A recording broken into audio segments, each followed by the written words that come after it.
আমি তোমার সারা জীবনের দায়িত্ব নিয়ে নিলাম। আমি তোমাকে সারা জীবন ভালো রাখার দায়িত্ব নিয়ে নিলাম। আমি তোমার সারা জীবনের ভাত কাপড়ের দায়িত্ব নিয়ে নিলাম। এই কথাটা আদিকাল থেকেই প্রচলিত হয়ে আসছে। আর এই কথাটা বিবাহ বন্ধনে আবদ্ধ হওয়ার পরে প্রত্যেকটা স্বামী তার স্ত্রীকে বলে থাকেন।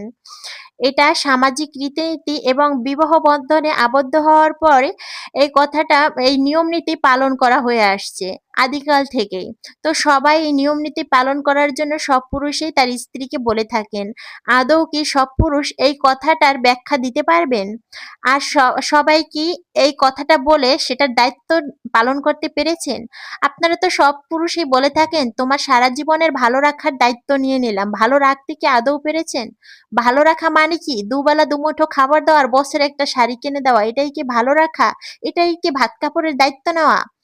একজন দায়িত্ববান স্বামী তো সে যে স্ত্রীর শারীরিক মানসিক সুস্থতা অসুস্থতা সব দিকের খেয়াল রাখতে পারবে, স্ত্রীর যত্ন নিতে পারবে। সেই তো একজন দায়িত্ববান স্বামী। একটা মেয়েকে তার বাবা খুব আদর যত্ন সহকারে একদম পুতুলের মতো করে গড়ে তোলে। সেই মেয়েটাকে আপনার হাতে তুলে দিয়েছে। আপনি যদি তার বাবার থেকে ভালোই না রাখতে পারেন তাহলে আপনি কিসের